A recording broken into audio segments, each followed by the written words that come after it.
Ok. Bueno, entonces vamos a seguir hoy con el estudio de superficies. Recuerden que en la clase anterior habíamos empezado a mirar el tema de integrales sobre superficies, ¿sí? Un tipo muy particular que era para campos escalares. Nosotros vimos que si teníamos una superficie S con parametrización X regular e inyectiva, y eso, bueno, lo pedimos que se cumpla al menos en el interior de U. Podría cumplirse en la frontera también, pero bueno, por lo menos pedimos eso en el interior de U. Y si tenemos además una función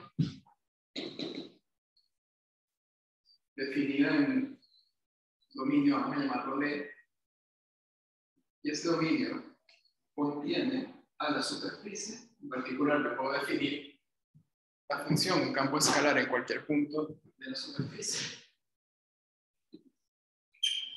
Bien. A esto le pedíamos que fuese continuo.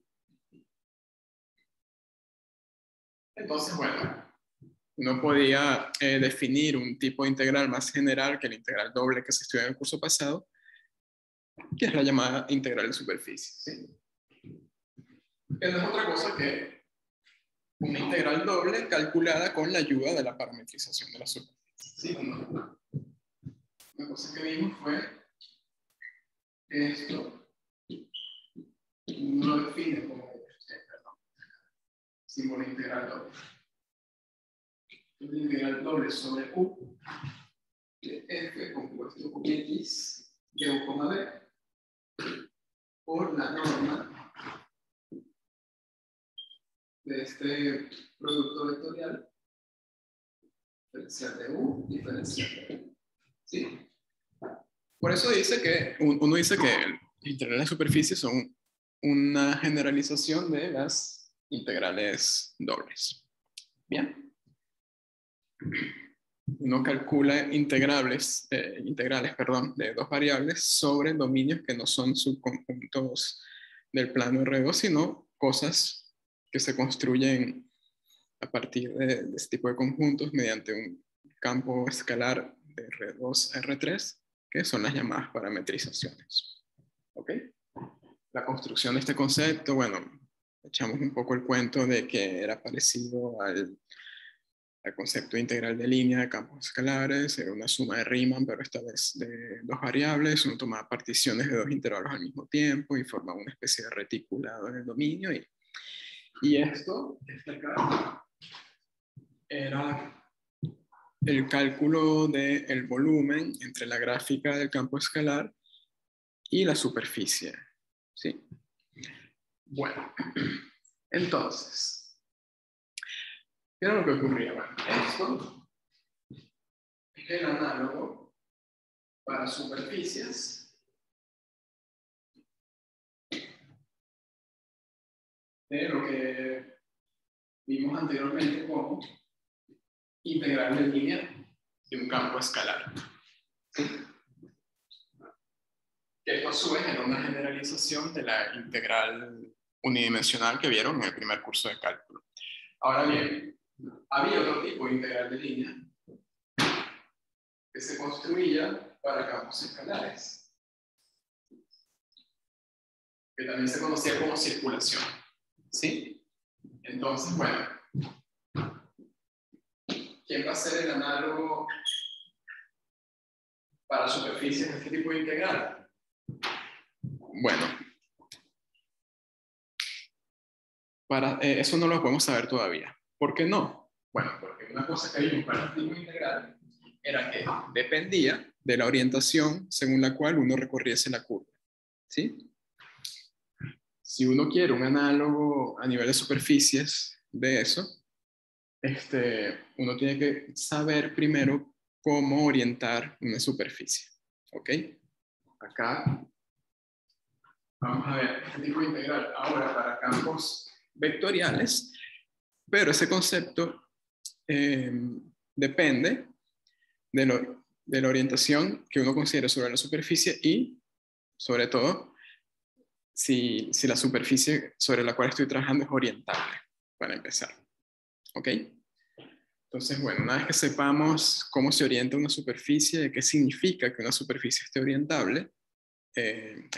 perdón, bueno, uno puede construir este tipo de integral para campos vectoriales y estudiar una serie de fenómenos que se pueden describir mediante esa integral. Una cosa que vamos a ver, sobre todo cuando lleguemos a la parte de los teoremas de Stokes y de Gauss, es que una interpretación de lo que va a ir acá es, por ejemplo, el cálculo del flujo de campo eléctrico a través de una membrana.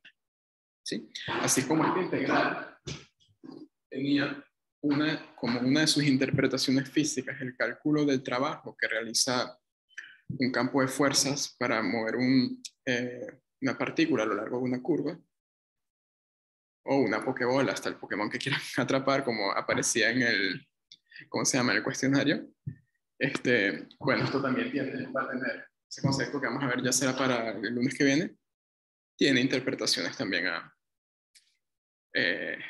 niveles un poco más prácticos. Bien. Ok. Por cierto, con ese ejercicio, ya que tocamos el tema, Federico me comentó, ¿por qué no ponemos uno de Pokémon de primera generación para que la gente esté más familiarizada? No, pero los estudiantes son bastante jóvenes, seguro ya van por séptima generación por lo menos. Entonces, Federico llegaba hasta el 150, una cosa así. Yo le dije, no, mira, te faltan como 20 años de actualización en el juego. Bien. Ok, entonces, ya dejando el ocio de lado, vamos entonces a ver qué significa que una superficie se puede orientar. ¿Ok? Bueno, permítanme borrar estos dos diferenciales acá, que me están quitando el espacio. Y bueno, idea del concepto de orientación para una superficie. Bueno, hablando mal, como dicen acá, o hablando de manera coloquial, una superficie es orientable si yo puedo identificar dos caras, ¿sí? Una cara, lo que uno llama la cara exterior y la cara interior. Sí, por ejemplo, si ustedes toman el hemisferio norte de la esfera, bueno, fácilmente ustedes pueden identificar una cara exterior que es sobre la cual, bueno, en nuestro caso sería el hemisferio sur, la cara sobre la cual estamos parados, y una cara interior que es donde la gente conspiranoica cree que vive cierta gente con poder sobre los fenómenos que ocurren a nivel político, ¿ok? Entonces, bueno, pero no, hasta donde sabemos, no hay gente viviendo del otro lado de la cara del hemisferio sur de la Tierra. Ok, entonces, bueno. Ahora, ¿qué quiere decir eso matemáticamente hablando? Bueno, eso es lo que vamos a establecer ahora con claridad. ¿Ok? Bueno, entonces, definición.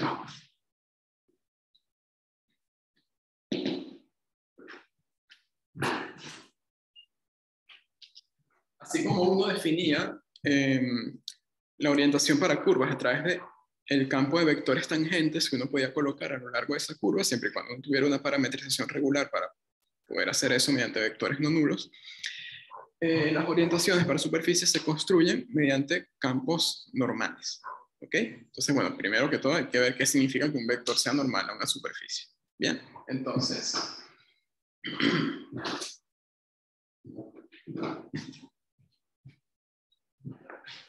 Vamos a tomar ese.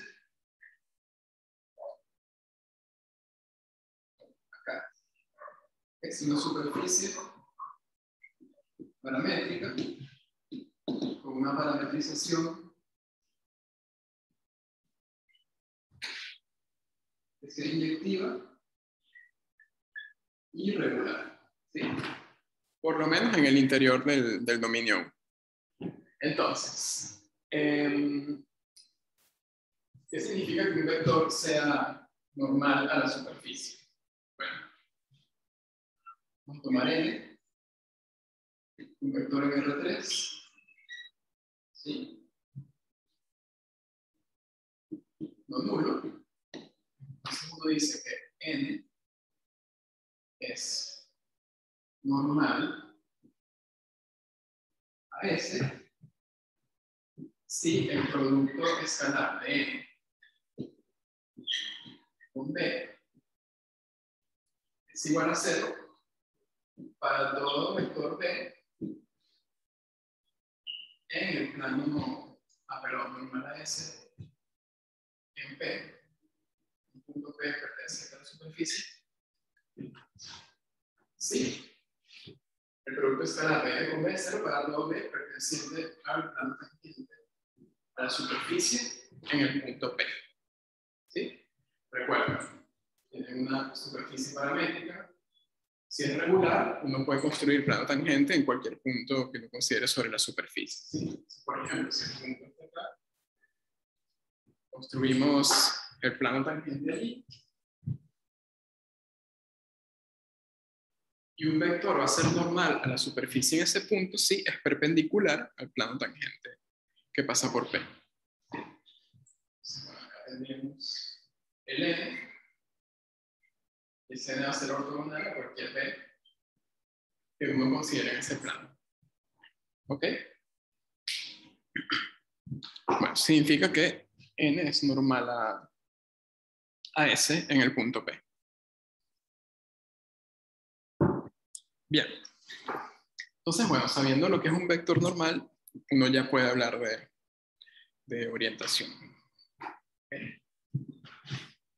Entonces, vamos a decir que S es orientable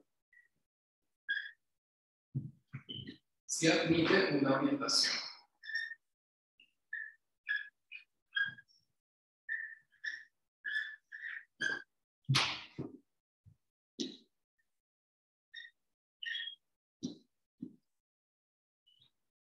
Ay, que es una orientación. Bueno, recuerden que para curvas una orientación era básicamente el campo de vectores tangentes que uno colocaba a lo largo de la curva, ¿sí? Entonces, bueno, acá una orientación va a ser un campo de vectores normales que uno coloca sobre la superficie y bueno, para que no ocurran cosas raras que vayamos a explicar más adelante, vamos a pedir que sea continuo, ¿ok?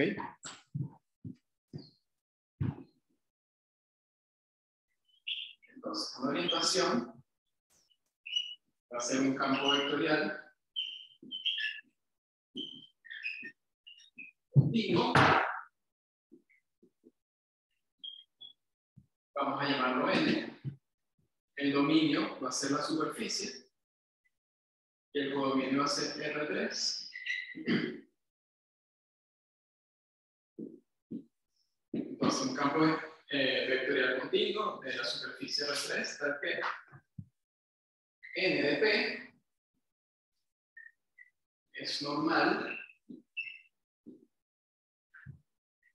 a S en el punto P para todo P en la superficie S.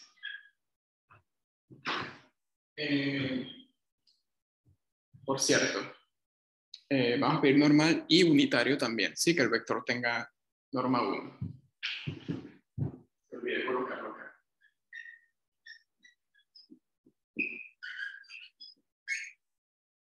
Bueno, voy a leer eso otra vez porque quedó un poco apretado allí al final cuando agregué lo último. Entonces, bueno, repito, una superficie orientable se admite una orientación. Ajá, ¿y qué es una orientación? Bueno, una orientación es un campo vectorial, una función que tiene valores vectoriales. En este caso, el dominio de la función va a ser toda la superficie y va a arrojar vectores en R3. ¿Sí? Pero no cualquier vector. A cada punto que está acá, yo le asigno un vector n de p que es ortogonal a la superficie en ese punto P que estoy tomando. ¿Ok?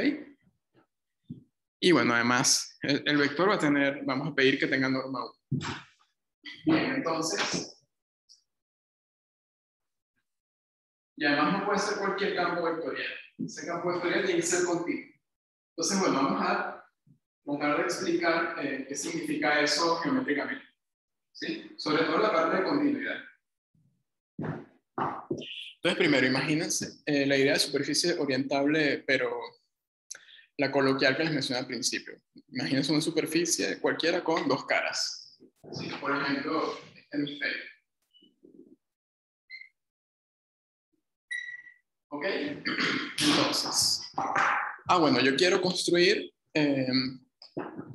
una función tal que a cualquier punto P que yo toque acá, le asigne un vector que sea normal a la superficie. Bueno, entonces pongo un vector normal NP apuntando hacia acá. ¿Sí? Me muevo hacia otro punto, Q, pongo acá N de Q. Me muevo hacia otro punto, por acá digamos, no sé, T, y me asigno otro vector. N. Y eso lo hago para todos los puntos que están sobre la superficie, ¿sí? Siempre van a ser vectores normales a la superficie. Entonces, bueno, la función hace eso. Para cualquier punto, coloco un vector normal. Cambio de punto, coloco un vector normal allí. Y así con todos los puntos de la superficie. Ahora, ¿qué pasa? Esta construcción tiene que ser continua. ¿Qué quiere decir coloquialmente que sea continua? Bueno, lo siguiente. Imagínense que están viendo un corte a lo largo de la superficie, ¿sí? Por ejemplo, este árbol. Entonces, bueno, yo voy colocando vectores normales a lo largo de este corte.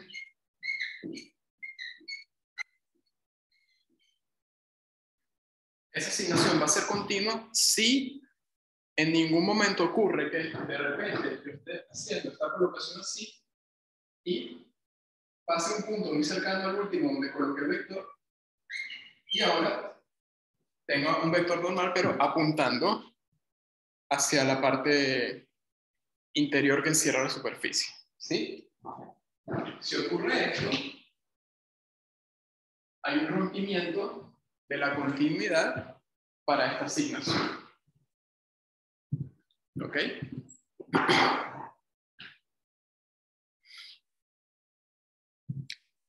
¿Se entiende la idea? Es como si tomar, por ejemplo, un maniquí y estuviesen colocando cabello perpendicular, ¿no? Y de repente en uno de esos pasos, uno de los cabellos que colocan se quiebra. Bueno, más o menos eso es lo que está pasando aquí. Si eso ocurre, esa construcción no sería continua. Bien. Entonces, bueno, ¿qué quiere decir que uno pueda construir un campo normal continuo sobre una superficie? Bueno, que todos los vectores normales van a apuntar hacia afuera o hacia adentro de la superficie. No va a ocurrir que en una parte apunten hacia afuera y de repente, bruscamente, hay otra parte de vectores normales que apunte hacia adentro. Bien. Y bueno, la definición formal de eso es la definición formal de continuidad de epsilon y delta. Pero si uno lo deja así, no se entiende la idea geométrica que hay detrás. Bien. Ok. ¿Preguntas hasta ahora?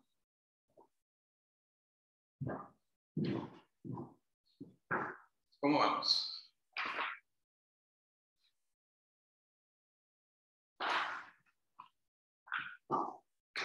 ¿Todo bien? ¿Seguros? Ok. Bueno, si en este momento esta definición les parece poco manejable para trabajar, no los culpo. Es la primera impresión que uno se lleva.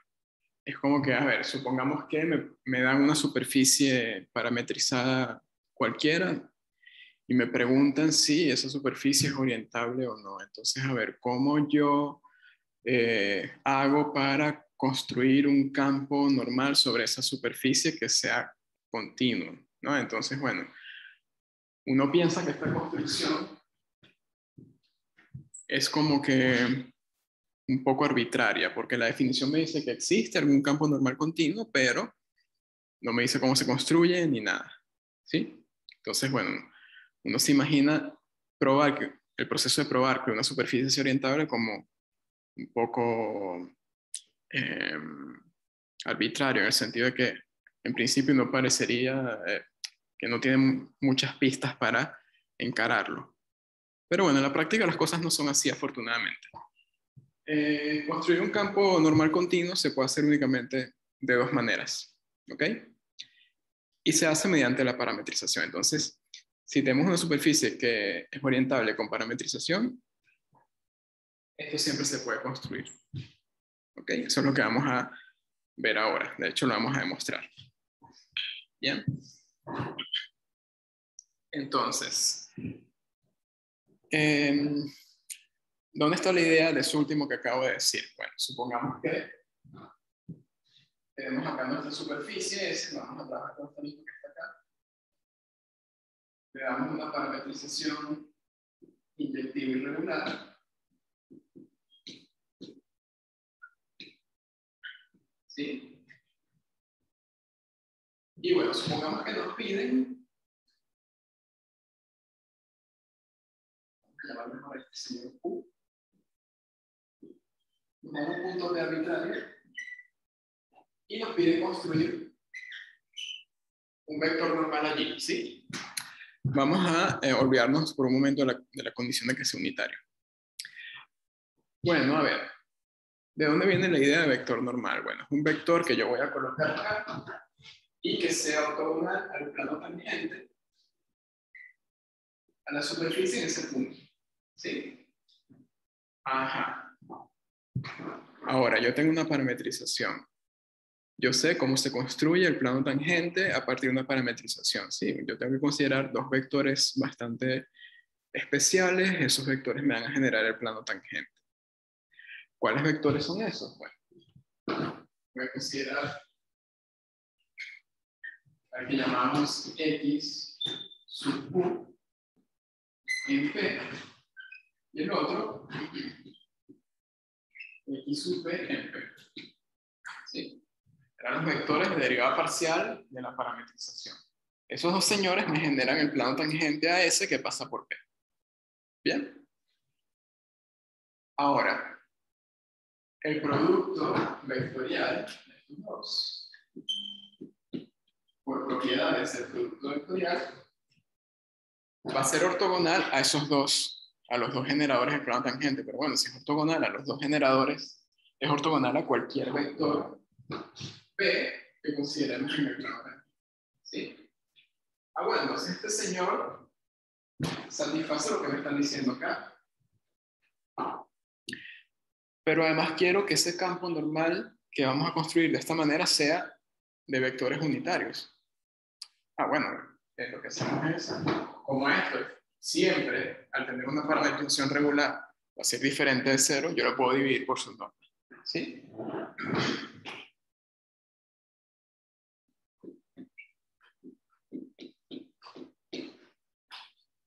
Entonces, ¿qué estamos haciendo? Bueno, si tenemos un punto P, como está sobre la superficie tiene una parametrización, lo podemos escribir como X de U, B, para un único par U, B, recuerden que X es inyectiva. Entonces, a este punto le asignamos un vector normal unitario. Bueno, lo veamos entonces en X sub U evaluado en U, B por X sub B evaluado en U, B dividido por la norma de eso.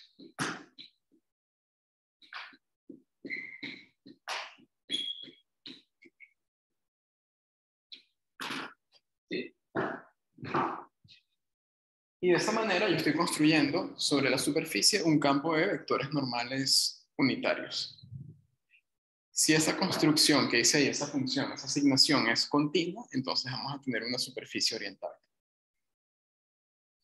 Ok, eso lo hicimos de una manera, con la parametrización X, pero alguien perfectamente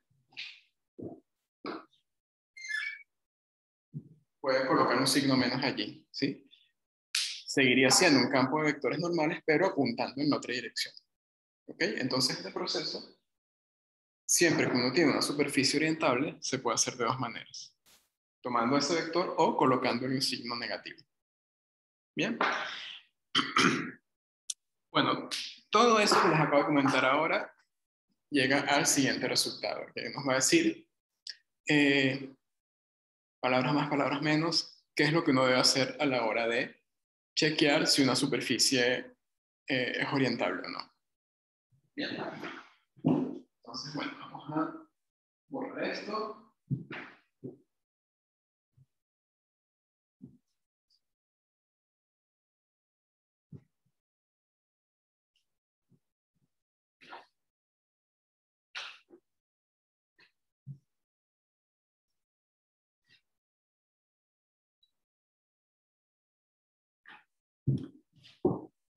Y vamos a anotar eso último de manera ordenada. Entonces, proposición.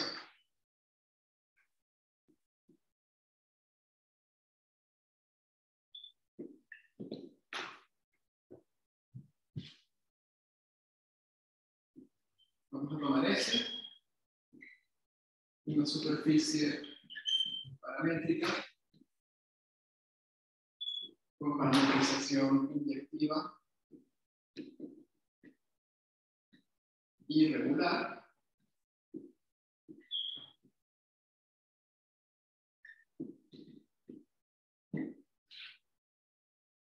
X con un dominio U donde hay unas coordenadas y que toma, arroja, mejor dicho, valores sobre la superficie S.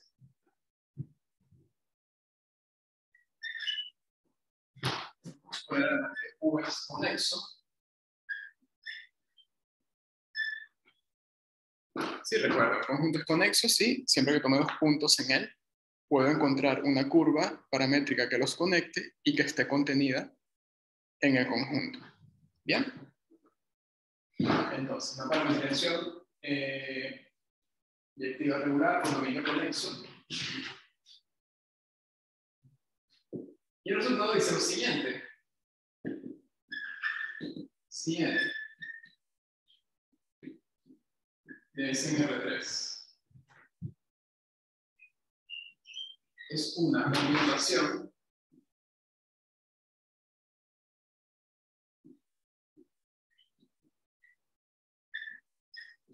de S, entonces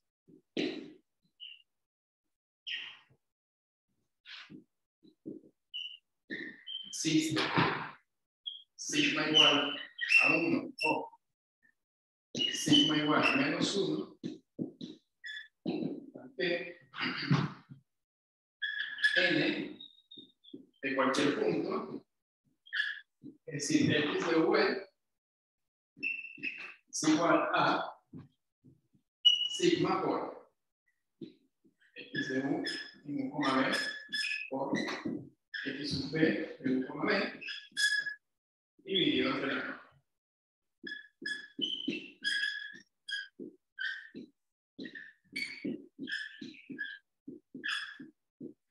Y esto vale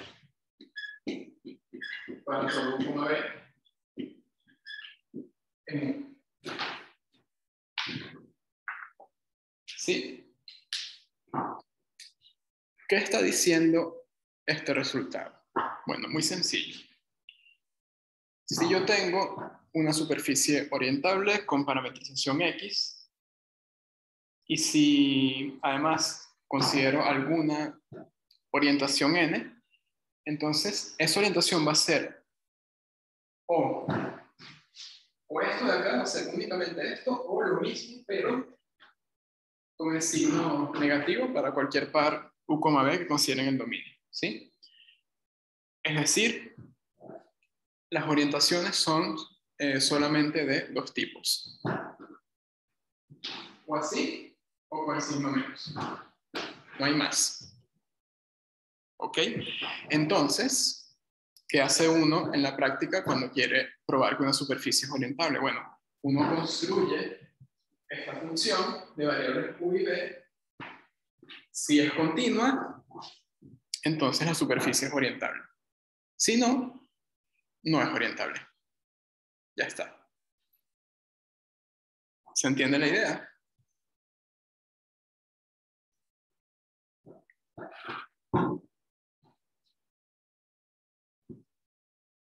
Esto lo vamos a demostrar, pero primero vamos a hacer un ejemplo en donde aplicamos eso último que acabo de decir, ¿ok? Pero quiero saber si me siguen hasta ahora. De momento la clase ha estado muy abstracta, pero ya voy a meter un ejemplo en un momentito, ¿ok?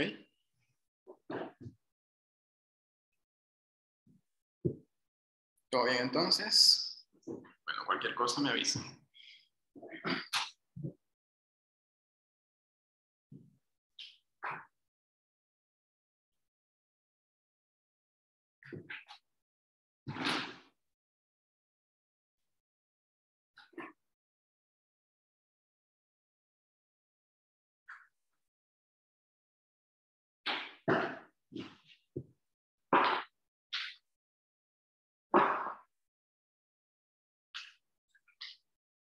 Entonces, ejemplo.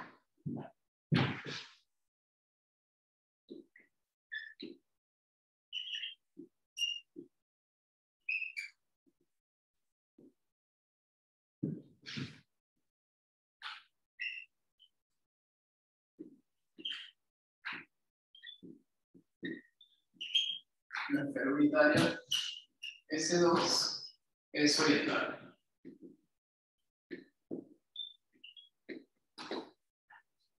Bueno, intuitivamente ustedes miran una esfera y claramente tiene una cara exterior y una cara interior. Bien. Ahora, vamos a probar eso matemáticamente hablando. ¿Qué necesitamos?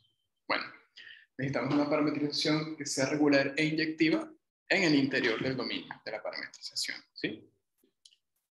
No vamos a considerar la que tiene, por ejemplo, xy raíz de 1 menos x cuadrado menos y cuadrado. Esa no, porque esa me cubre un hemisferio solamente. ¿Ok? Entonces, bueno, vamos a considerar una parametrización que abarque más. Por ejemplo, la que usa las llamadas coordenadas esféricas. ¿Sí? Recuerden que esa ya la hemos usado anteriormente. Una parametrización determinada por dos ángulos. Uno de ellos se mueve entre 0 y 2pi. El otro entre 0 y pi. Y bueno, la definición. Sabemos que es el coseno de u, seno de b, seno de u, seno de b y coseno de b. ¿Sí? Ajá. Entonces, bueno, vamos a construir la siguiente función.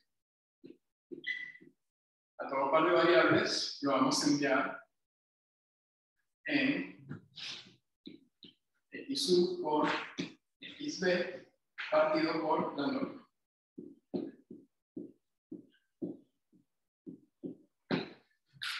Si eso es continuo, ya está. La esfera va a ser una superficie orientable. ¿Bien? Bueno, afortunadamente estos señores ya los hemos calculado en ejemplos anteriores. Sí. Entonces, bueno, vamos a poner de una vez cuánto da la cuenta. Recuerden que este que está acá, el de arriba, x por xb, este lo calculamos anteriormente, si no me falla la memoria, y eso nos daba seno cuadrado de b por coseno de u, la primera componente. La segunda teníamos seno cuadrado de b, seno de u.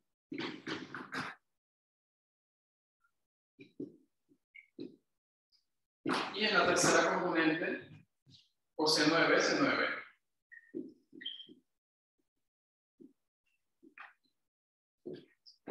¿Sí? Bueno, le sacamos la norma a esto.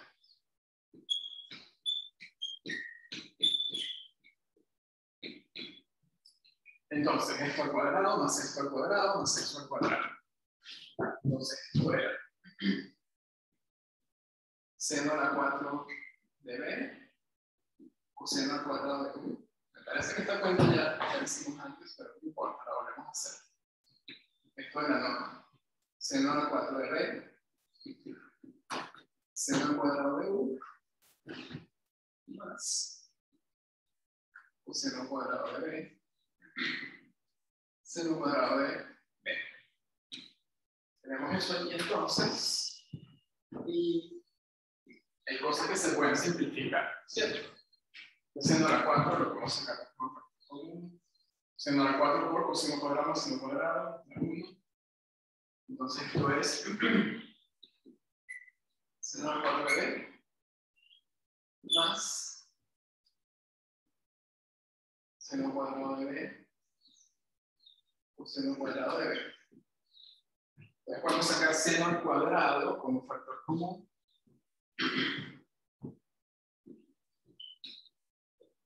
Y usando identidad trigonométrica fundamental, queda eso. ¿Sí? Sí, a ver, de hecho, esta cuenta sí la hicimos con anterioridad cuando queríamos ver que el esfero era una superficie regular.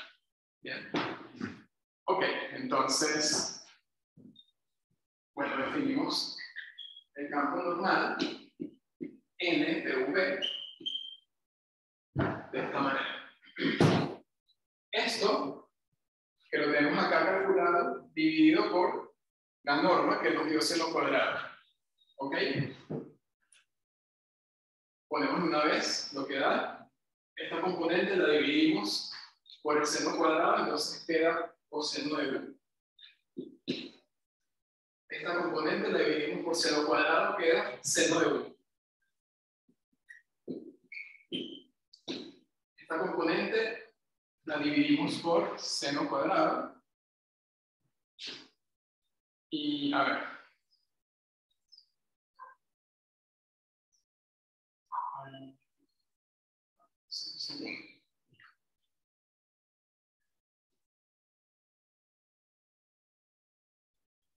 Ah, perdón. Hay algo mal allí.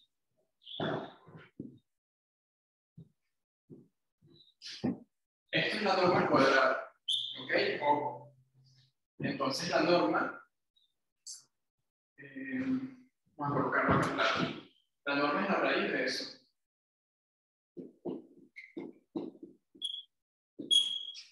Recuerden que el seno toma valores positivos o cero entre 0 y 2pi. Entonces la raíz de esto va a dar seno de b. ¿Sí? Sí, porque si hacemos división de esto por seno cuadrado, en la tercera componente no me iba a quedar una función continua. Entonces, bueno, corregido eso, ahora sí, vamos a dividir esto por esto de acá. Entonces, nos va a dar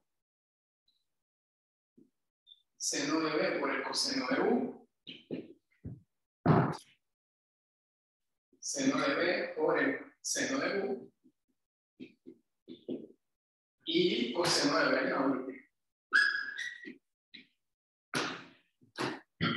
Bueno, ahí claramente cada componente del campo n es continua, ¿sí? Son productos de funciones seno y coseno que sabemos que son continuas.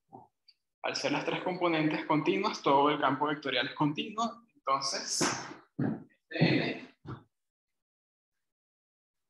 es continuo en el dominio de la parametrización en 0, 2pi por 0pi. Por lo tanto, la superficie de la esfera unitaria es orientable.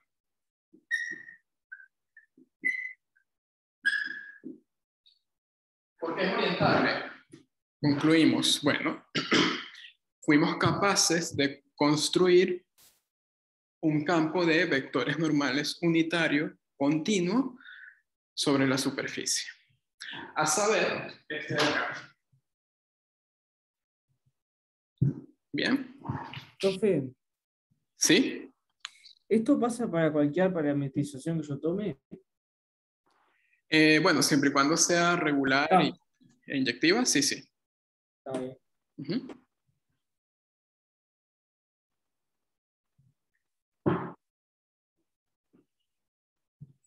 Sí, sí, no va a ocurrir que tomes una parametrización regular e inyectiva con la cual la superficie sea orientable y otra con la que no. Sí, porque si no,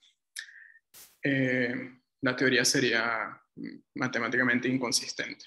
¿Sí? No, ese tipo de cosas no te van a pasar. Bien.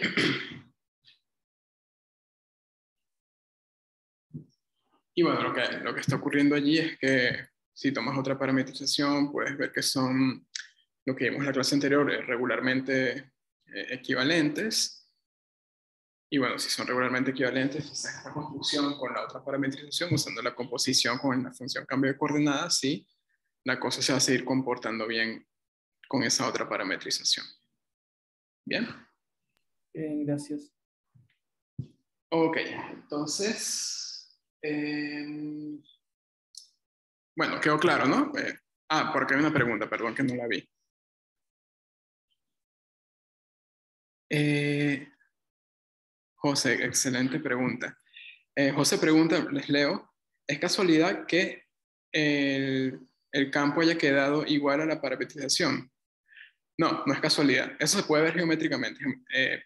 Eso debí comentarlo antes de arrancar el ejemplo, pero uno, para superficies sencillas como esta, uno puede intuir, o mejor dicho, adelantarse a lo que va a pasar. ¿Sí? Fíjense qué ocurre con la esfera unitaria.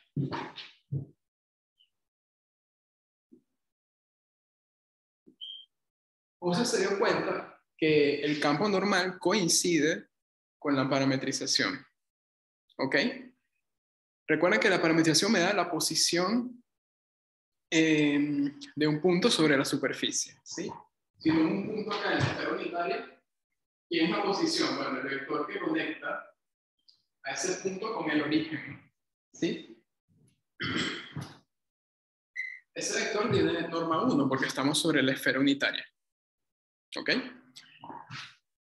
Y además, ese vector de posición es normal a la esfera. ¿Sí? Si ustedes toman este señor y lo mueven de tal manera que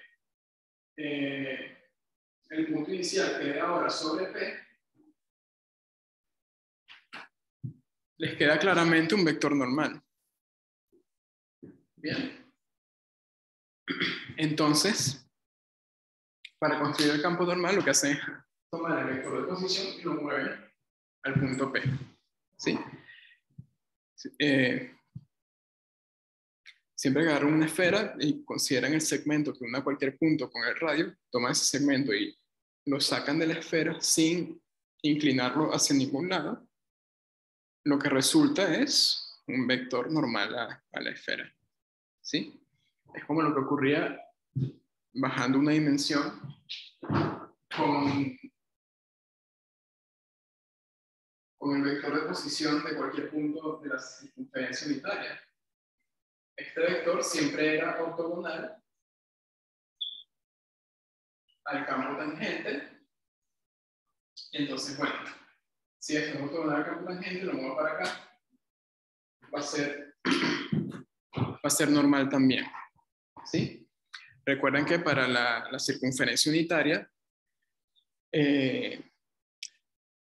si tomamos una parametrización por longitud de arco, el campo normal, el campo de versores normales, coincidía con el campo de posiciones. ¿Ok? Bueno, eso está ocurriendo acá, pero con una dimensión aumentada, en dimensión 3.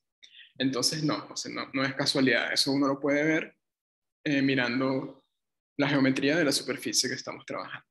¿Ok? Entonces, muy buena observación. O sea, no es casualidad para esta superficie. Bien. Ahora, en general, ¿el campo normal es igual a la parametrización? No. ¿Ok? Por ejemplo, repitan esto mismo, pero con una esfera de radio 2, por ejemplo. Allí no. Allí van a ser colineales, pero no coincidentes. Y bueno, un ejemplo donde ni siquiera el campo normal sea colineal con la posición. Bueno, tomen por ejemplo un plano con una parametrización. El campo de vectores normales no coincide con el campo de posiciones, es decir, con la parametrización. ¿Ok? Entonces, bueno, es un comportamiento que ocurre a nivel de esferas centradas en el origen, ¿sí? Pero en general no tiene por qué ocurrir. Bueno, claro el ejemplo entonces. Vamos a demostrar esto, ya que tenemos un poquito más de visión de lo que está ocurriendo. No es difícil esta demostración, este resultado. No creo que tome más de 10 minutos. Entonces, probamos esto. Y después vamos a trabajar un ejemplo de superficie que no es orientable. Es como que el ejemplo de superficie no orientable por antonomasia, ¿sí? Seguramente han visto la famosa cinta de Moebius por allí. Entonces, vamos a trabajar con ese. Bien, yo sé que recién acabo de escribir el ejemplo, pero no quiero borrar el enunciado, entonces voy a borrar acá, si me lo permiten, ¿ok?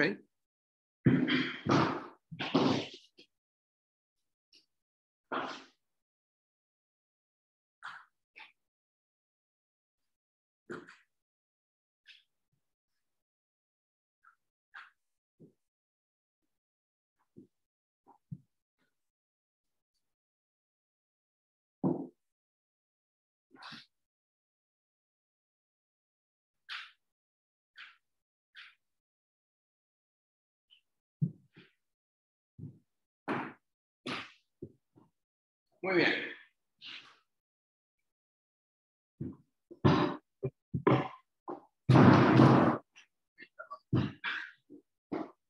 Ustedes no vieron nada, pero estuve a punto de caerme. Menos mal que esa parte no queda enfocada por la cámara. Entonces, bueno, vamos a tratar de demostrar esa proposición.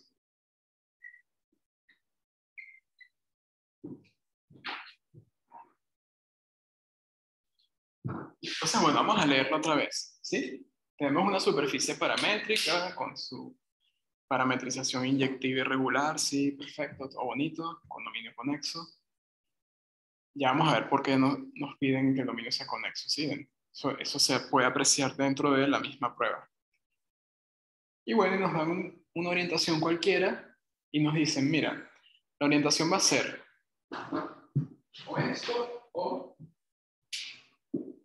esto, con el signo menos, ¿sí? Entonces,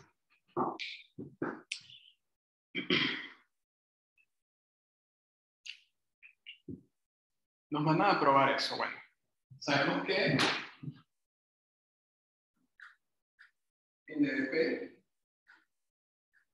es ortogonal a B para todo B en el espacio tangente, o mejor dicho, bueno, sí es un espacio, pero para ser más preciso, en el plano tangente a la superficie en P. ¿Ok? Entonces, bueno, supongamos que tenemos la superficie acá. Acá tenemos el punto.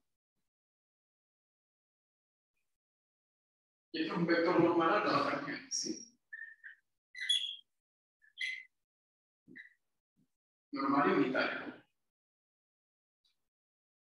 Por otro lado,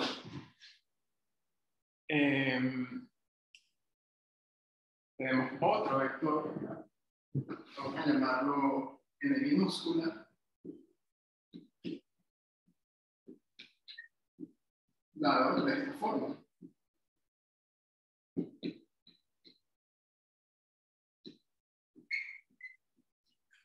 O aquí no lo estoy especificando porque si no quedaría muy grande la notación, pero bueno, esto que está acá va a estar evaluado en el punto P. El P que siempre lo podemos escribir como X de U, B. Y esta definición no es ambigua, es decir, voy a encontrar un único par de coordenadas, tal que P lo puedo escribir de esta forma. ¿Por qué? Porque ese par de coordenadas es único. Vamos a ver si están pendientes.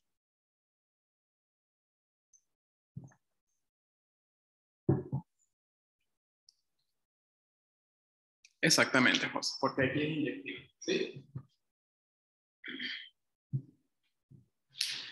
Fíjense que si la parametrización no fuera regular, podríamos tener ambigüedad a la hora de definir el campo de vectores normales, ¿sí? Entonces es por eso que uno siempre pide una parametrización inyectiva, o bueno, si no es inyectiva en toda la superficie, que al menos sea inyectiva en el interior del dominio de la parametrización. ¿Ok? Bueno, muy bien. Tenemos ese otro vector n que sabemos por construcción, debido a que estamos usando producto vectorial de x sub u con x sub i, sabemos que ese señor también es normal a la superficie. Sí, va a pasar esto acá.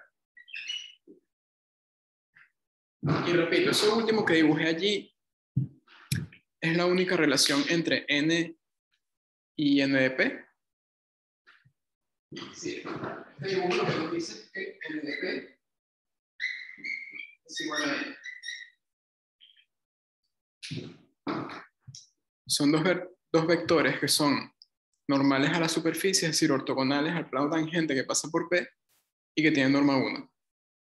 Entonces solamente pueden ser así, ¿no? Los dos apuntando hacia afuera. ¿Es cierto eso? ¿O hay otra posibilidad?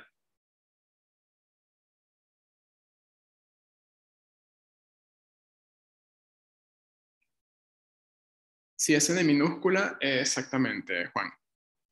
El n minúscula también puede ser opuesto a n de p. ¿Sí? También podría ocurrir esto.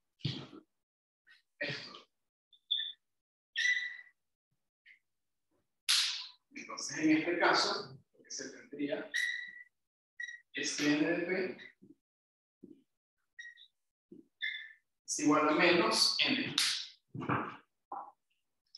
Entonces, lo que me está mandando a probar el enunciado es que la situación que está en azul ocurre siempre o la situación que está dibujada en rojo ocurre siempre en cualquier par de coordenadas o, mejor dicho, en cualquier punto de la superficie.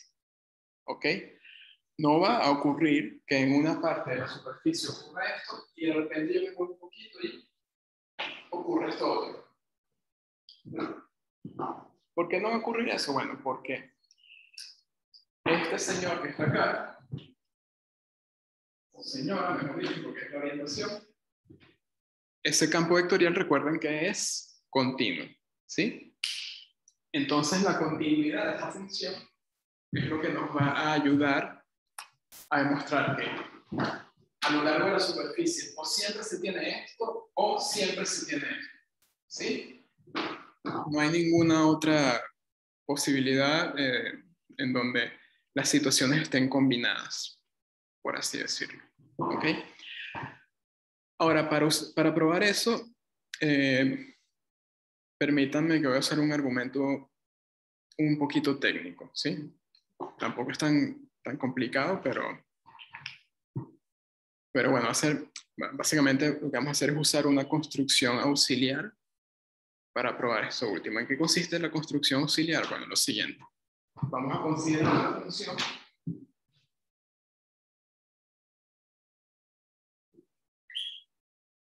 vamos a llamarla f. ¿Sí? De s en valores reales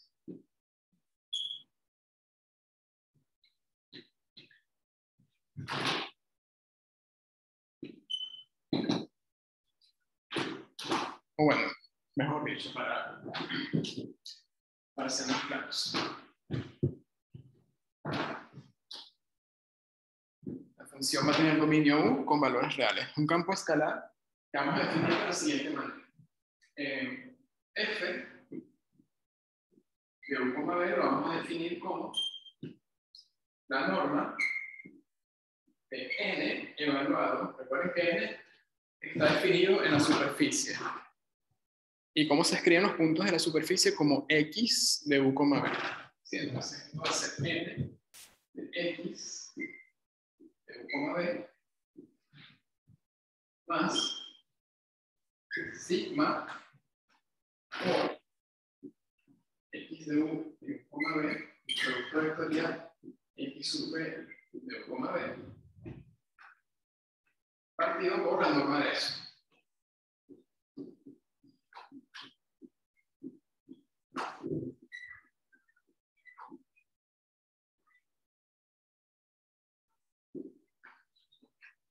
Entonces, ¿qué estamos haciendo? Acá, sigma es una constante que va a ser igual a 1 o que va a ser igual a menos 1. ¿Ok? La constante que me dan en el enunciado. Entonces, ¿qué estamos haciendo? Estamos tomando el vector normal de la orientación y se lo estamos sumando a este, al vector normal que uno construye con la parametrización. O se lo estamos restando, ¿sí? Acá estamos haciendo una suma o resta de vectores normales dependiendo qué valor tome sigma, ¿sí?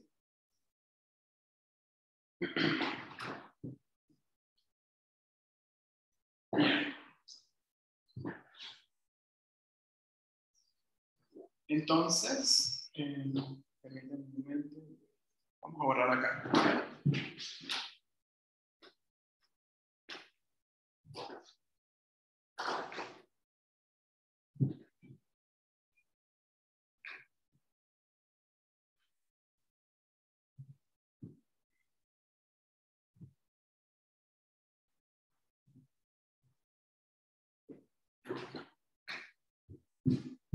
Bien, imagínense por un momento que,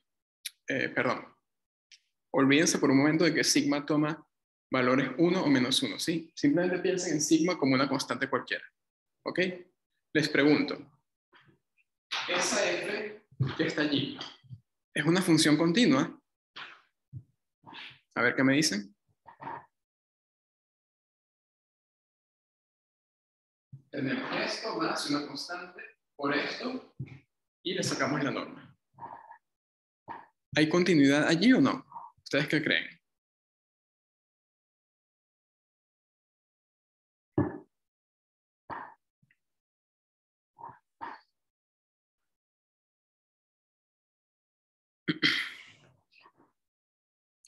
¿Nadie se anima?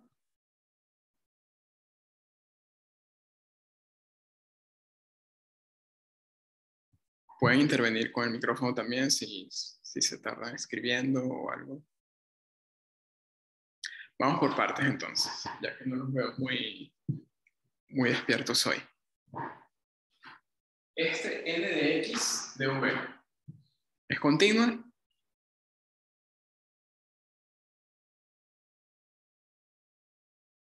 Tengo n compuesto con x. ¿Hay continuidad allí o no?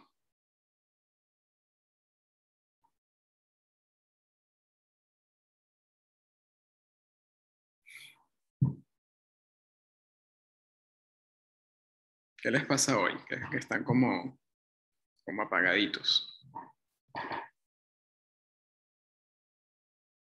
Sí hay. ¿Por qué la hay? Si me dicen que sí, díganme por qué. Si me dicen que no, también díganme por qué.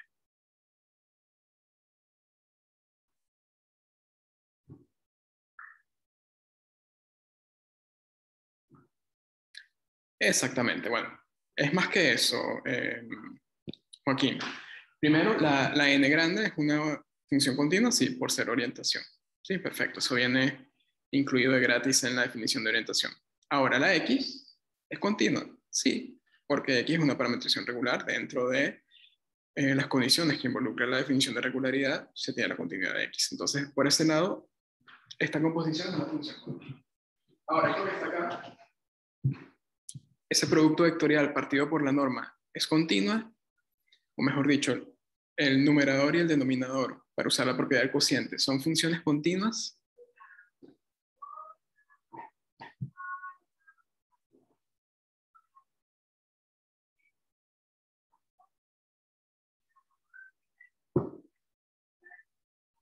Yo no sé si ustedes oyen los gritos acá afuera. Creo que están jugando o algo. No sé. Bueno, esto que está acá también es continuo, ¿ok? Por la regularidad también, exactamente, José.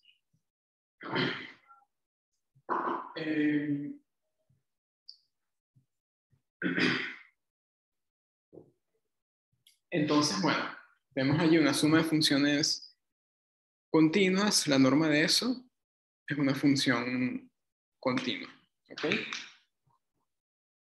Entonces tenemos f continua. Ahora sí, piense en la posibilidad de que sigma es igual a 1 o menos 1. Entonces,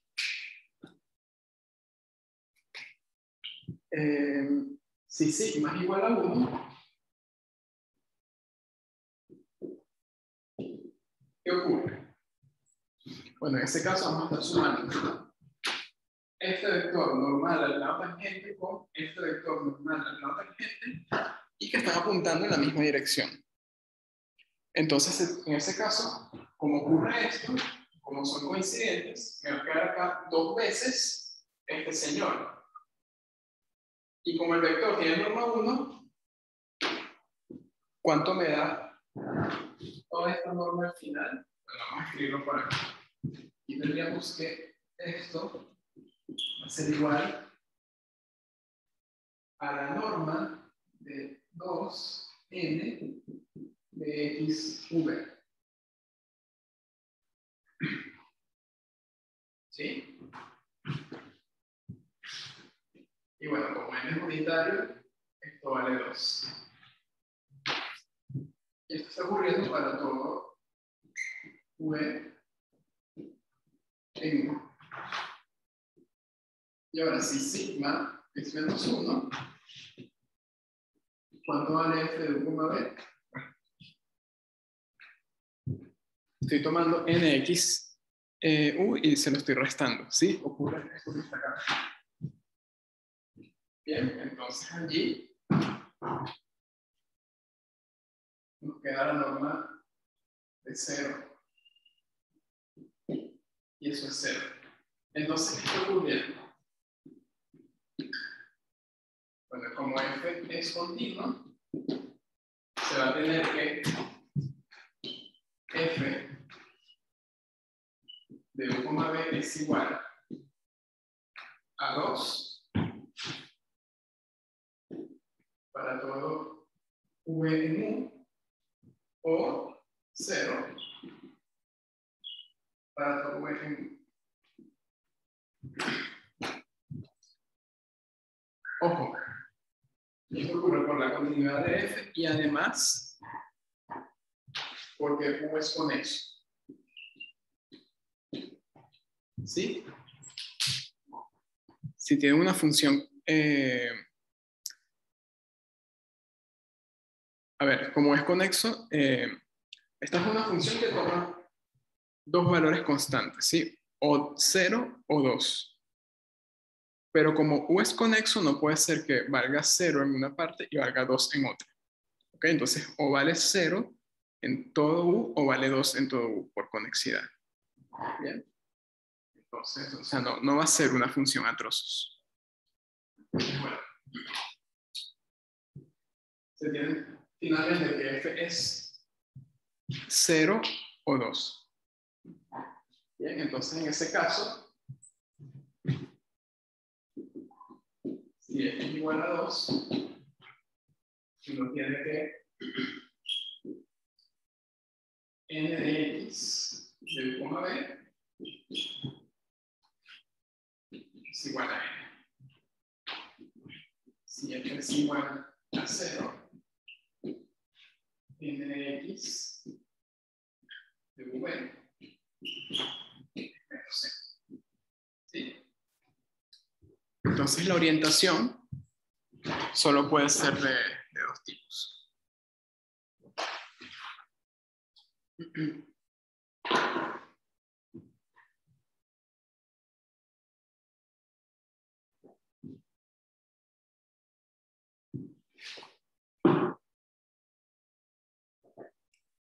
Y bueno, por eso que... Perdón que coloque en minúscula en lugar de todo eso, pero es para simplificar un poco, ¿sí? Entonces, bueno, repito, la moraleja de esto, ¿cuál es? Que si tenemos una orientación, entonces la orientación va a ser así o esto mismo con el signo cambiado. Entonces solamente se puede orientar una superficie de dos maneras. Una orientación a la que se llama positiva y otra orientación a la que se llama negativa, dependiendo de qué valor uno le coloque a sigma. Si le coloca sigma igual 1 o menos 1. Bien. Entonces, bueno, vamos a anotar eso.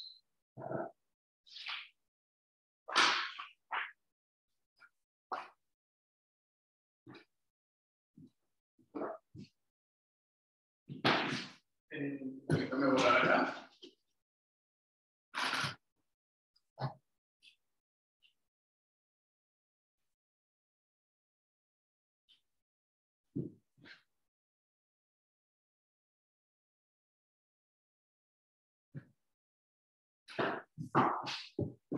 Entonces, definición.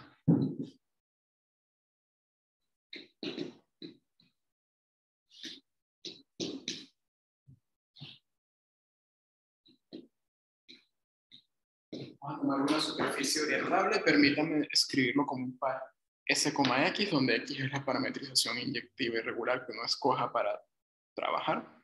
¿Sí? Entonces, esta asignación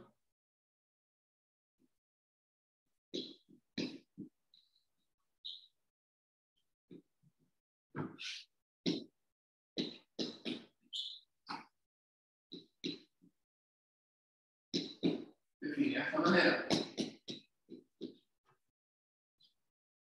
A esto se le conoce como orientación exterior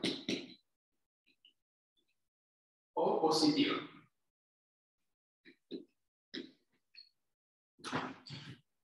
Ya está.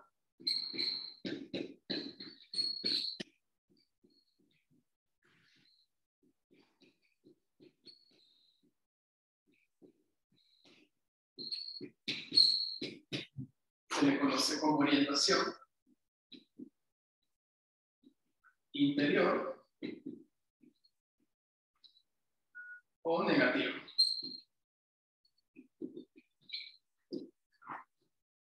¿Por qué a esto no lo llaman positiva y a esta negativa? Bueno, simplemente una convención. ¿Ok? Uno lo impone así por comodidad.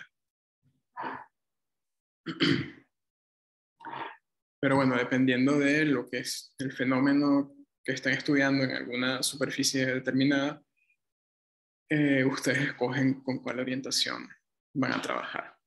¿Ok? Eso es importante, por ejemplo, en problemas de física. Si ustedes quieren calcular el flujo de un campo eléctrico a través de una membrana, a la hora de hacer el cálculo bien, es importante que consideren cuál orientación tomar. ¿Ok? Uno si quiere calcular bien un flujo, uno toma una orientación que sea, digamos así, coincidente con la dirección que toma el campo de fuerzas que está atravesando la membrana. ¿Okay? O bueno, puede ser que dentro de alguna otra situación, otro fenómeno que no quiere estudiar, uno considere una orientación contraria. ¿Sí? Va a depender del problema. Bien.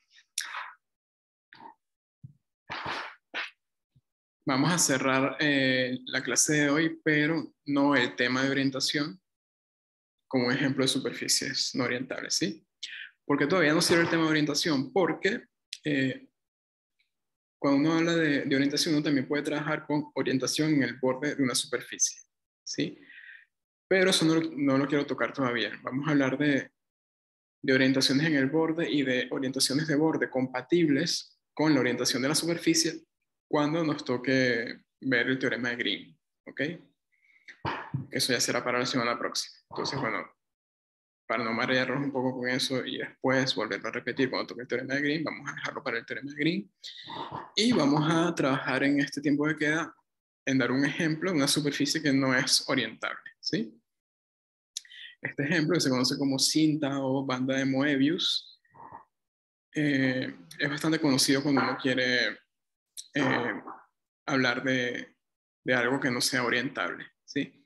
Hay más ejemplos de superficies no orientables. Hay otro que se llama botella de Klein, pero la botella de Klein es como que, primero que la parametrización que hay detrás de esa superficie es como que bastante complicada de deducir y los cálculos son más engorrosos.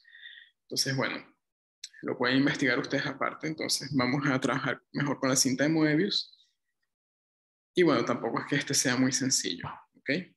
Lo que pasa es que la cinta de Moebius tiene una idea, o una forma, mejor dicho, bastante sencilla de visualizarla, y es la siguiente. ¿Sí? Seguramente esto ya lo han visto en alguna cuenta de divulgación matemática, pero la idea de la cinta de Moebius, muy bajada a tierra, es que toman un trozo de cinta, lo agarran a este extremo, lo tuercen un poco,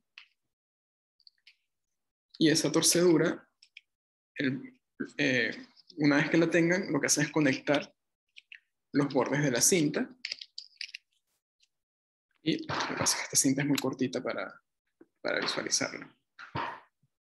Y bueno, el punto es que eso les da una superficie no orientable. A ver, acá tengo un dibujo donde se puede ver mejor, ¿sí? Cuando hacen ese pegado a lo largo de los bordes, les va a quedar algo como esto. Entonces, ¿cómo uno se da cuenta intuitivamente de que esa superficie formada por esa construcción no es orientable?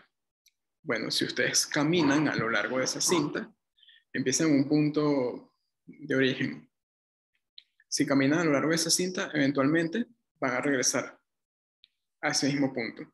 Solo que cuando lleguen, van a estar en la dirección opuesta, ¿sí? Si ustedes caminan a lo largo de una superficie es como, y sin encorvarse, caminando rectos, es como si fueran un vector normal, ¿sí? Entonces ustedes como vector normal van caminando sobre la cinta de Moebius, y cuando empiecen un punto, se van a dar cuenta que después del recorrido, cuando llegan al punto de partida, es como si estuvieran de cabeza respecto a la posición que tenían inicialmente. Hay una pintura bastante famosa de Escher, que son hormigas caminando a lo largo de una cinta de Moebius, ¿sí? Acá, lo malo es que está en blanco y negro. Pero bueno, si se fijan allí, tienen la hormiga. Acá, por ejemplo, ella empieza a caminar y cuando le da una vuelta al recorrido, ella va a terminar por acá abajo, ¿sí? Sí, va a llegar al mismo punto donde empezó, pero va a estar volteada. Y eso, lo que está ocurriendo es que la cinta de Moebius no tiene dos caras definidas. Realmente es como si tuviera una sola cara, ¿ok? Entonces ahí, ese tipo de superficies no son posibles de orientar. Lo que vamos a hacer ahora es la prueba matemática de eso, de que es una superficie no orientable. ¿Ok? Bueno, para empezar, esta es una superficie nueva que no hemos visto, entonces tenemos que ver primero cómo se parametriza. ¿Ok? Y bueno, la idea detrás de la parametrización no es tan complicada. ¿Sí? Entonces, bueno, vamos a dar primero una parametrización para la cinta de Moebius y luego a partir de esa parametrización vamos a demostrar de que no es una superficie orientable. Y el argumento va a ser que el campo de vectores normales que se construye a partir de la parametrización no va a ser continuo. Va a haber al menos un punto en donde la continuidad se va a romper, que es justamente lo que pasa con la hormiga. La hormiga empieza acá, camina, camina, camina, camina, y cuando llega al punto de inicio, empieza así y termina así. Entonces hay una ruptura de la continuidad allí. Bueno, eso es lo que va a ocurrir, ¿sí? Bien. Vamos a...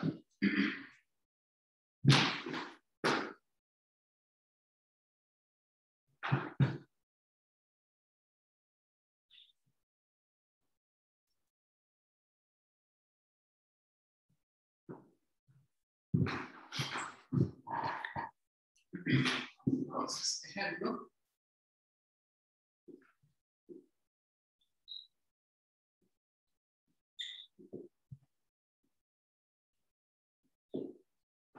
Signo de modelos.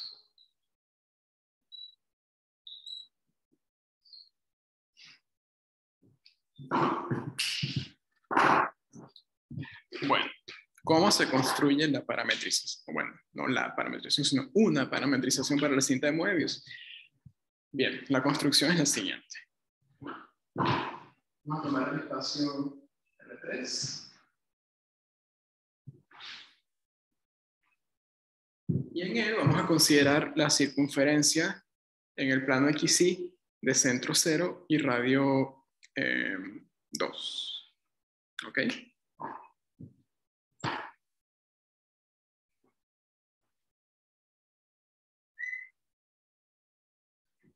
No tienen que ser forzosamente radio 2, pueden tomar otro número, pero bueno, yo voy a tomar 2. Si esta curva tiene ecuación x cuadrado más y cuadrado igual a 4. ¿Sí? Ahora vamos a tomar un segmento de longitud 2 perpendicular al plano XY y que pase por este punto de la circunferencia.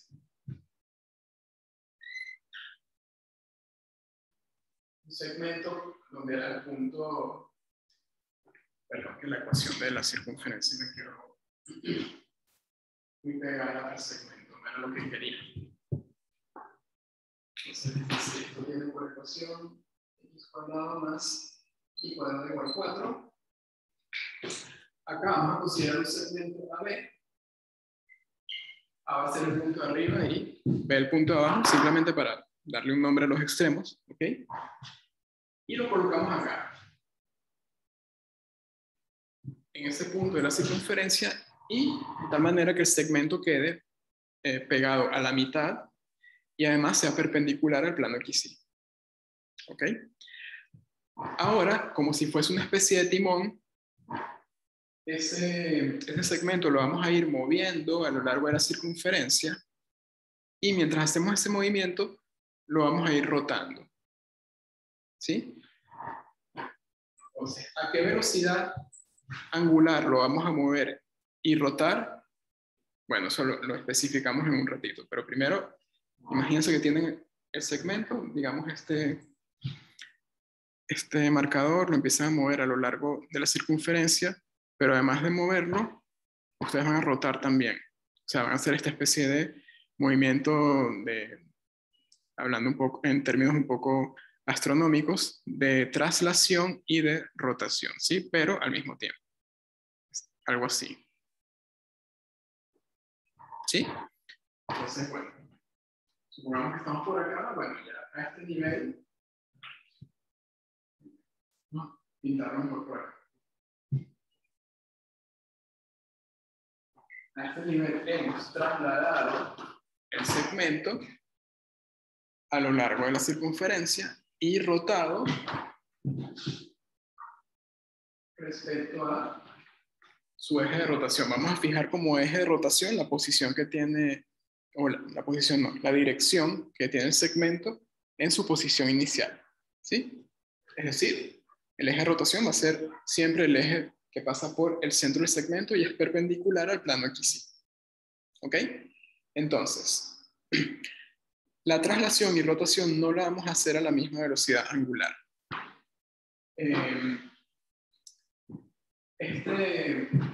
La traslación, para caracterizar la traslación, únicamente necesitamos ver a qué velocidad angular se mueve el centro del segmento. ¿Sí?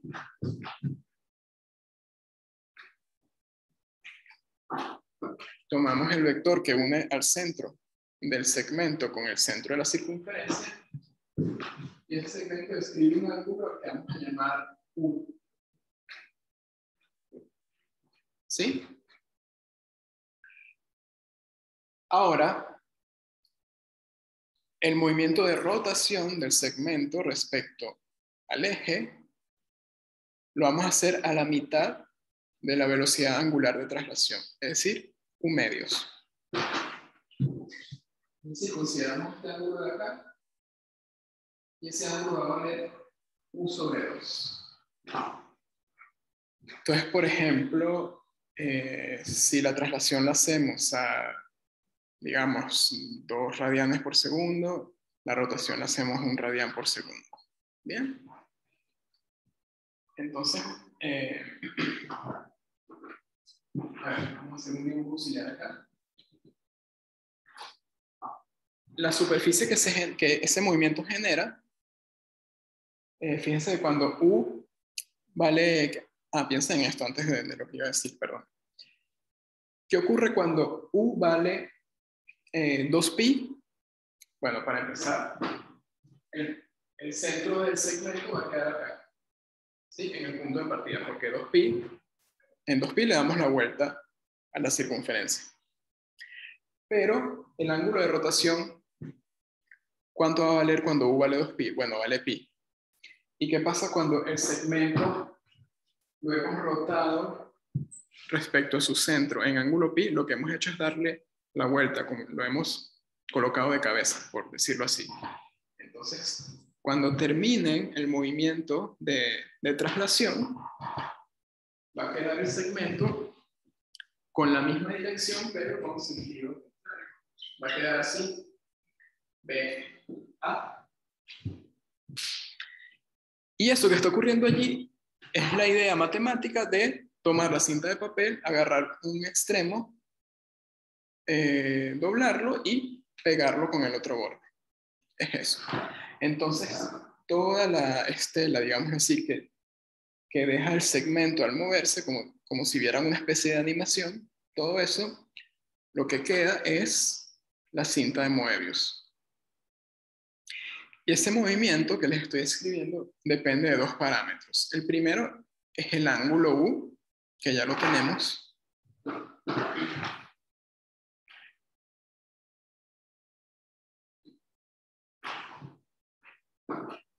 Y los puntos de la cinta de Moebius son los que están ubicados a lo largo de ese segmento en cada instante del movimiento. ¿Sí? Entonces, los puntos pueden estar por acá, por ejemplo, por acá, por acá, por acá. Son todos puntos ubicados a lo largo de ese segmento. Entonces, el segundo parámetro lo que va a medir es la distancia que hay de el punto del segmento al centro del segmento. ¿Sí? La distancia que está acá, si llamamos a este punto P, a esta distancia la vamos a llamar P. Entonces tenemos 2 parámetros. Primero, el ángulo de traslación, U, que pertenece a 0,2pi, y la posición de cualquier punto sobre el segmento respecto al centro de ese mismo segmento que vamos a llamar P. ¿Cuánto vale esa posición? Bueno, vale 0 si estamos en el centro, vale 1 si está acá y menos 1 si está acá. Sí, porque es una medición de distancia, pero es orientada. ¿Ok? Entonces, ese parámetro va a ir de menos 1 a 1.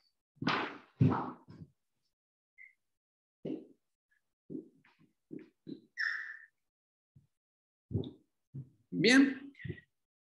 Entonces, esos son los 2 parámetros que me van a generar la superficie.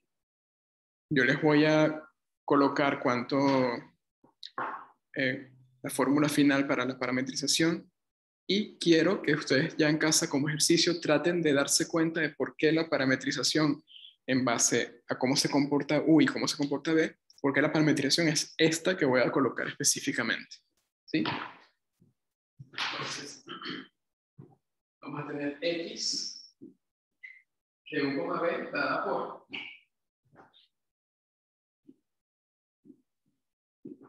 seno de U que multiplica a 2 menos B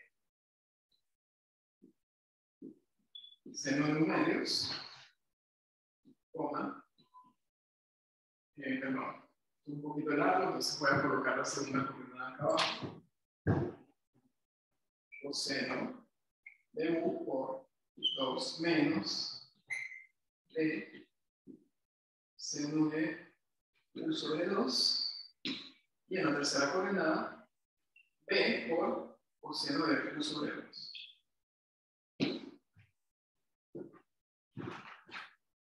Ejercicio, traten de ver por qué la parametrización es esa que está allí, ¿sí? Según la descripción que les di de cómo se mueve el segmento a lo largo de la circunferencia de centro 0 y radio 2. José, sí, correcto.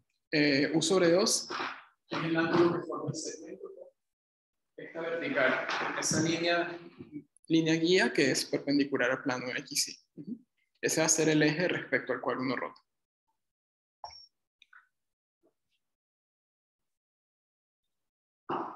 Sí, esto es como una especie de hélice que se va moviendo a lo largo de un círculo.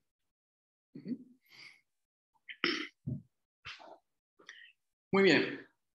Entonces, bueno, por el momento créanme que la parametrización es esa. ¿Sí? No me detengo mucho a escribir, a describir, mejor dicho, de dónde salen las coordenadas porque tomaría más tiempo del que tenemos, pero la razón es meramente geométrica, ¿sí? Repasen cómo se mueve el segmento y de esa manera se van a dar cuenta por qué la parametrización, la posición X, Y y Z de cualquier punto de la cinta viene dada por esas expresiones que están allí, ¿sí?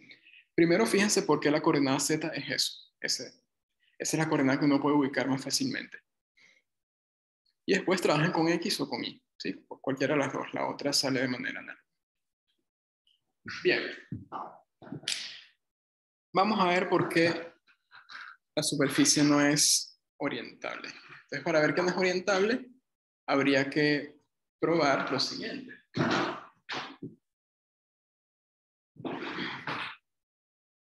Recuerden que uno va a tomar...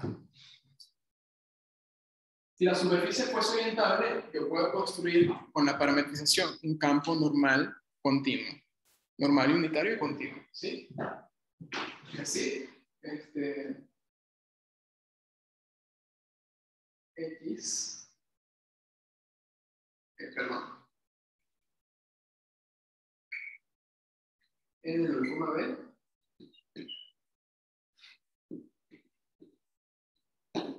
si fuese orientable, esto tendría que ser continuo.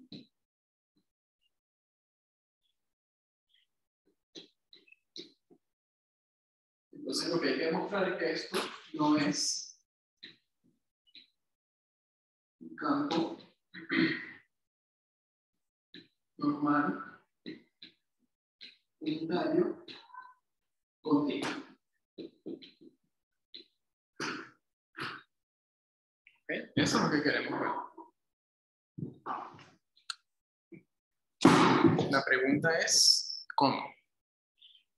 Y en este caso, visualizar eso pareciera ser un poco difícil. ¿Por qué? Bueno, porque imagínense, tengo que derivar esto respecto a U. Derivarlo luego respecto a B. Tomar el producto vectorial. Luego normalizar. Y bueno, puede ser un proceso más o menos largo. ¿Ok? Entonces, podrían hacerlo de esa manera y ver que la función resultante construida así no es continua en algún punto del dominio. Spoiler alert, la discontinuidad va a estar sobre la frontera de donde se mueven los parámetros, pero hay otra manera de visualizar, ¿sí? Recuerden que una manera de probar que una función de dos variables no es continua es, por ejemplo, tomar un camino dentro del dominio y ver que en ese camino, en esa restricción, la continuidad no se cumple. Entonces, por ejemplo, lo que vamos a hacer con la cinta de Moebius es, les muestro acá un dibujo, nos vamos a restringir únicamente al movimiento de los puntos ubicados a lo largo de la línea central de la cinta, de esta que está acá dibujada, y vamos a probar que ese campo normal que puse ahí en la pizarra, restringido a esta línea, no es continuo. Sí, vamos a ver que la continuidad no se cumple a lo largo de esa línea central, y bueno, si no se cumple allí, ya uno simplemente afirma, bueno, con eso es suficiente para concluir que esto no es continuo sobre su dominio. ¿Ok?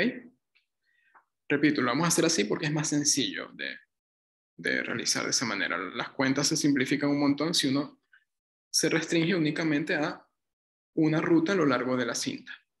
Bien. Y de todas las rutas que podemos escoger allí, de todos los caminos, la más fácil es la que está justo en el medio. ¿Ok? Bien. Entonces,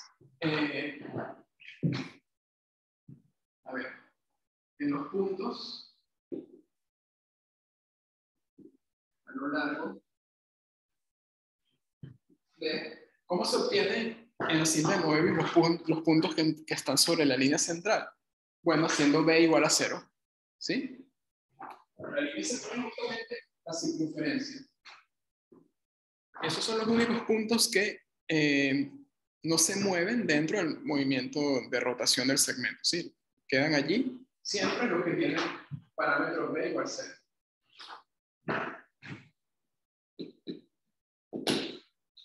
Allí, el campo normal tiene una forma con la cual trabajar es mucho más sencillo si uno quiere estudiar su discontinuidad.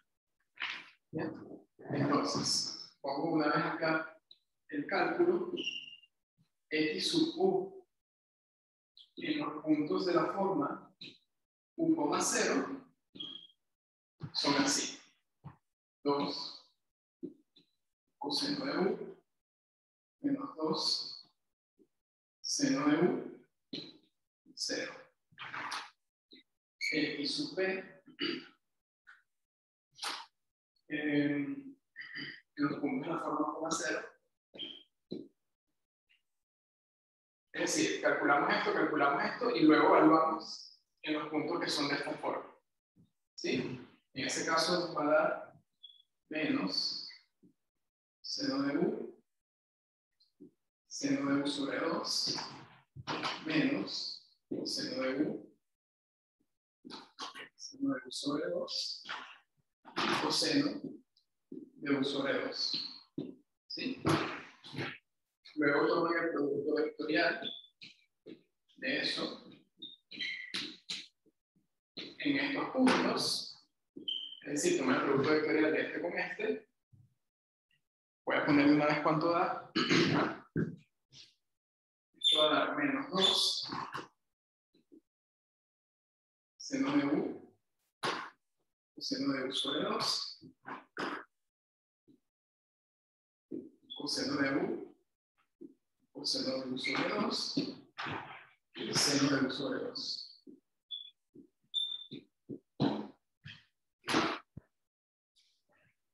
Bueno, dio ese chorizo que está ahí. Luego sacan la norma.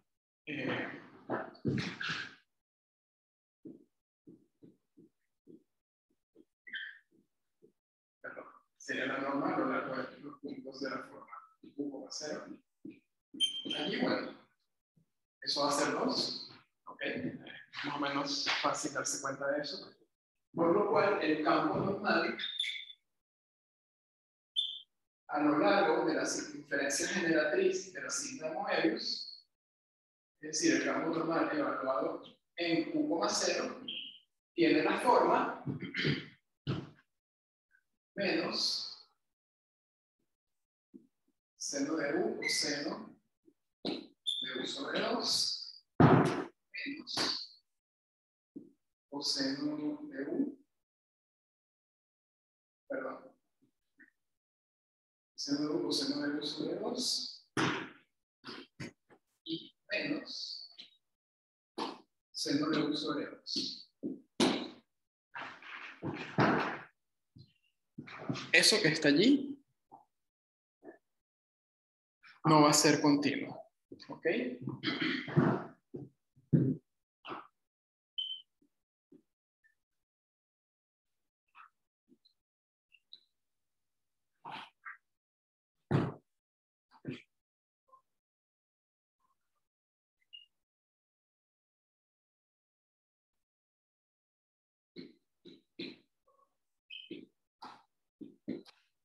Es decir, en este punto de acá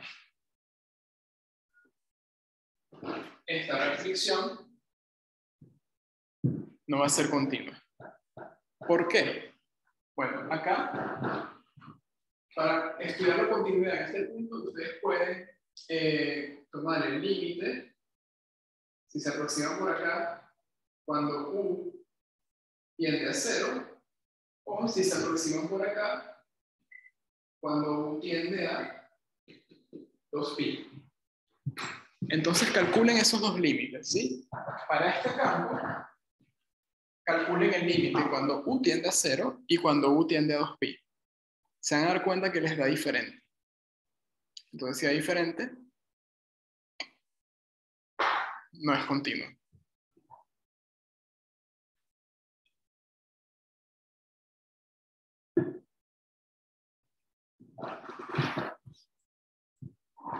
Y bueno, se los dejo de ejercicio también. Verifiquen eso último, ¿ok?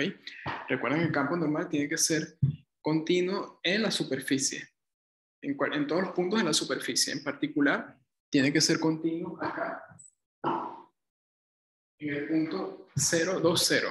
¿Qué es lo que pasa? Que sobre la circunferencia generatriz yo puedo llegar a ese punto haciendo U tender a 0 o haciendo U tender a 2pi.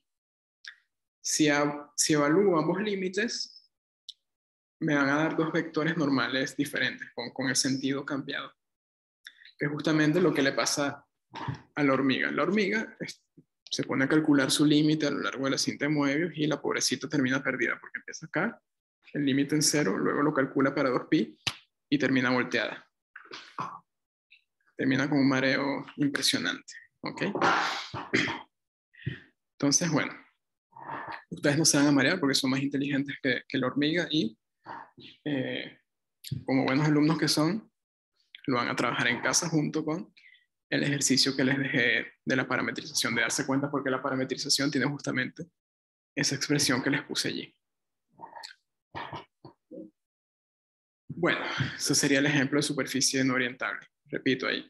Esta ya de por sí es complicado, ¿ok? Este ejemplo tiene un montón de cuentas y no es para nada intuitivo, ¿sí? Porque esta idea de que algo de que una superficie no esté orientada es como que rompe un poco la lógica que uno usa usualmente, ¿no? en la vida. Entonces,